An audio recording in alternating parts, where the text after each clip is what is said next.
এই বিষয়টা গোপন রাখতে চাইলেও নাহিদের জন্য সেটা গোপন রাখতে পারলাম না। নাহিদের অনেক জ্বর, ওর মা বাবাকে কি উত্তর দেব? অনেক কিছু মিথ্যা বলেও লুকাতে পারিনি। নাহিদের শরীর খারাপ হওয়ায় ওর মা বাবাকে সব ঘটনা খুলে বলি। নাহিদের মা বাবাকে বলার পর এই কথা, এক কথা দুই কথায় কথাটা আস্তে আস্তে ছড়িয়ে যায় গ্রামের সবার মাঝে। সবাই ঘটনাটা জেনে যায়। গ্রামের সবাই কথাটা জানার পর 2 দিন পর নাহিদ একটু সুস্থ হলে নাহিদের বাবার নেতৃত্বে গ্রামের সবাই এক জায়গায় জড়ো হয়। সবাই একসাথে জড়িত হবার পর আমাদের জিজ্ঞাসা করা হয়। সবার কথায় আমরাও শুরু থেকে শেষ ঘটনা খুলে বলি সবাইকে। আমরা কি কি দেখেছি সব খুলে বলি সবাইকে। আমাদের মুখে পুরো ঘটনা শোনার পর নাহিদের বাবা বললেন, আমার ছেলে নাহিদ, ওর বন্ধু নিশাত ও জান্নাত, এরা এখনো ছেলে মানুষ, না বুঝে একটা ভুল করেছে। কিন্তু এখানে একটা বিষয় খেয়াল করেছেন, এরা কিন্তু ওই বাড়িতে আর বাড়ির পাশে জিন ঠিকই দেখেছে। আমরা বাপদাদার যুগ থেকে শুনে আসছি ওই বাড়িতে আর পুকুরে জিন থাকে। অনেকে সেটা দেখেছে, অনেকে দেখেনি। অনেকে ওই পথ দিয়ে সন্ধ্যার পরে আসলে ভয় পেত, এখনো পায়। এভাবে আর কতদিন চলবে বলেন? আমরা এটা আর হতে দিব না।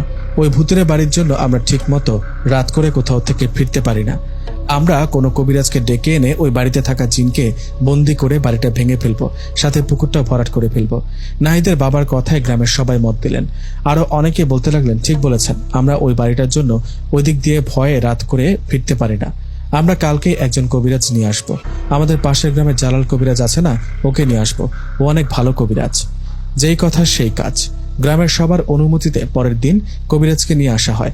কবিরাজ আমাদের গ্রামে এসে সবাইকে সাথে নিয়ে চলে যায় সেই ভুতুরে বাড়ির কাছে। সেখানে গিয়ে কবিরাজ রুকিয়া করে সেখানে থাকা জিন দুটোকে হাজির করে। জিন দুটো হাজির হয়ে কবিরাজকে বলেন, কবিরাজ, আমাদের হাজির করা হলো কেন? জিনের কথায় কবিরাজ জবাবে বললেন, তোমাদের জন্য গ্রামের মানুষের অসুবিধা হয়, এই পথ দিয়ে কেউ চলাচল করতে পারে না, এই পুকুরে কেউ গোসল করতে পারে না। কবিরাজের কথায় জিন দুটো বলে, দেখ কবিরাজ, আমরা তো গ্রামে গিয়ে কোনো মানুষকে ভয় দেখাই না, ক্ষতি করি না। আমরা ভয় দেখাই তখন যখন দেখি আমাদের থাকার জায়গা এই বাড়িতে কেউ আসে। আমরা 2 ভাই ও আমাদের মা বাবা, আমরা অনেক বছর ধরে এখানে থাকি। কবিরাজ বলল, এতদিন থেকেছ, এখন আর থাকা হবে না, এই জায়গা ছেড়ে চলে যেতে হবে। কবিরাজের কথায় জিন দুটো বলল, কবিরাজ, বেশি সাহস দেখাবি না। এই জায়গায় আমার পূর্বপুরুষেরা থাকতো, আমার বাপদাদারাও থাকে এখানে, সেই সূত্রে আমরা থাকি। আমরা এই জায়গা ছেড়ে কোথাও যাব না। এদিকে জিন দুটোর কথা শুনে গ্রামের সবাই বলতে লাগলো, ওদের বন্দি করো, বন্দি করো ওদের। এদেরকে বন্দি করো কথাটা শুনে সেই 2 ভাই মানে জিন দুটো রেগে সবাইকে উদ্দেশ্য করে বলতে লাগলেন, আমাদের বন্দি করার সাহস দেখাবো না, সবাইকে মেরে ফেলবো। আর কবিরাজ, সবার আগে মারবো তোকে। জিনের মুখে কথাগুলো শুনে গ্রামের সবাই রেগে বললেন, কি, আমাদের মেরে ফেলার হুমকি? কবিরাজ, তুমি ওদেরকে উল্টো করে মেরে ফেলো, কোনোভাবেই যেন পালাতে না পারে। গ্রামের সবার কথায় আর জিনের দেওয়া হুমকি শুনে কবিরাজ রেগে সেই জিন দুটোকে বন্দি করে আর মেরে ফেলে। কবিরাজ জিন দুটোকে মেরে ফেলার আগে সেই জিন দুটো কবিরাজ ও গ্রামবাসীর কাছে মাফ চায় অনেক। জিন দুটো কবিরাজকে বলেন, কবিরাজ, তুই গ্রামবাসী যা বলবি সব শুনবো, আমাদের ছেড়ে দে, মেরে ফেলিস না। কিন্তু কবিরাজ রেগে থাকায় সেই জিন দুটোকে মেরে ফেলে। জিন দুটোকে মেরে ফেলার পর কবিরাজ সবার উদ্দেশ্য করে বলে, আমার মনে হয় এই বাড়িতে গুপ্তধন আছে।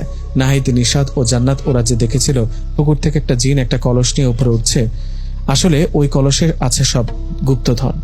সোনার মোহর, আমি দেখি চেষ্টা করে কিছু করতে পারি কিনা। সেই সোনার ভরা কলসটা কোথায় আপনারাও খুঁজুন, কেউ না কেউ পাবই। কবিরাজের কথায় সোনার মোহর পাবার লোভে গ্রামের সবাই যে ভুতুরে বাড়ির যেখানে পারে খুঁজতে লাগলো। কেউ বা বাড়ির দেওয়াল ভেঙে, কেউ বা মাটি খুঁড়ে খুঁজতে লাগলেন সেই সোনার মোহর। এভাবে বেশ কিছুক্ষণ খোঁজাখুঁজির পর সবাই যখন ব্যর্থ হলেন, তখন কবিরাজ বললেন, আপনারা সবাই আসুন, আমার মনে হয় এই বাড়িতে ওই সোনার মোহর ভরা কলসটা নেই, এটা আছে এই পুকুরে, হয়তো পুকুরের মাঝখানে মাটির নিচেটা থাকতে পারে। আপনারা সবাই একটা কাজ করেন, এই পুকুরটা সেচ করার ব্যবস্থা করেন। পুকুরের সব পানি সেচ করে ফেলে দিলে তখন পুকুরের মাঝখানে খুঁজে দেখতে হবে, তাছাড়া সব পানি সেচ করলে মাছগুলো ধরা যাবে। কবিরাজের কথায় কিছুক্ষণের মধ্যেই গ্রামের সবাই মিলে 2-3 ঘন্টার চেষ্টায় পুকুর সেচ করতে সক্ষম হন। পুকুরের সব পানি সেচ করার পর পুকুরে যে মাছ ছিল সেটা গ্রামের সবাই যে যা পারছে ধরে নিয়েছে। বাকি রইল সোনার মোহর ভরা কলস। পুকুরের সব পানি সেচ করে মাছ ধরার পর কবিরাজ পুকুরের মাঝখানে গিয়ে কি জানি বিড়বিড় করে বলতে থাকে। এভাবে বেশ কিছুক্ষণ চলার পর কবিরাজ বলে, এখন এই জায়গাটা খুঁড়ে দেখো। কবিরাজের কথায় সেই জায়গাটা খুঁড়তে বেরিয়ে আসে সোনার মোহর ভরা কলস। কলসটা পাওয়ার পর সেটার ভেতরে থাকা সোনার মোহরগুলো কারাকারি করে যে যতটা পারছে নিয়ে গেছে। বিষয়টা তখন দেখলেও খারাপ লাগছিল। জিন হলেও কিন্তু এগুলো ওদের সম্পদ। জিনের সম্পদ এভাবে লুট করে নেওয়ার পরিণাম যে কি হয় সেটা বুঝতে পারবেন সামনে। যাই হোক, সোনার মোহর ও পুকুরের মাছগুলো সবাই পাবার পর আনন্দে সেখান থেকে গ্রামের সবাই ফিরে আসলেন যার যার বাড়িতে। সবাই গ্রামে ফেরার পর সে রাতে সবার সাথে ঘটে গেল এক আজব ঘটনা। ভুতুরে পুকুর থেকে সবাই যে মাছ ধরে নিয়ে এসেছিল সেই মাছ রান্না করার পর গন্ধে কেউ খেতে পারেনি। প্রথমে সবাই ভাবতো তাদেরই সাথে মনে হয় এরকম ঘটনা ঘটেছে, কিন্তু যখন আস্তে আস্তে সবার জানাজানি হলো তখন সবাই একই কথাই বলল। সবাই বলল গন্ধে মাছগুলো খেতে পারেনি। ঘটনাটা এখানেই থেমে থাকলে হতো। এই ঘটনার পরের দিন রাত থেকে সবার সাথে শুরু হয় এক ভয়ঙ্কর ঘটনা। সবাই ভয়ঙ্কর স্বপ্ন দেখতে থাকে। সবাই দেখে দুইজন ভয়ঙ্কর অবয়ব এসে বলছে, আমাদের বুক খালি করার জন্য তোদের অনেক বড় শাস্তি পেতে হবে।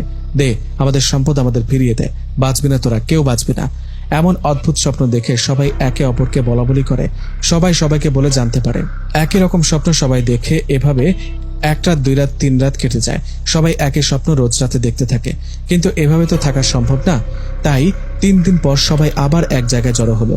সবাই একসাথে জড়ো হয়ে সে জালাল কবিরাজকে ডেকে এনে সব ঘটনা খুলে বললেন। সবার মুখে কথাগুলো শুনে জালাল কবিরাজ জানান তার নিজের সাথেও এই ঘটনা ঘটেছে। কবিরাজ বলেন, আমিও রোজ রোজ তোমাদের মতো স্বপ্ন দেখি। কবিরাজের কথায় গ্রামের মানুষ একজন বললেন, এই ঘটনার মানে কি? সবাই একই রকম স্বপ্ন কেন দেখো? আর এই পুকুরের মাছগুলোই বা গন্ধে খাওয়া যায় না কেন? লোকটার কথার জবাবে কবিরাজ বলেন, ওটা ভুতুরে পুকুর, সেজন্য ওই পুকুরটা সেখানে থাকা জিনেরা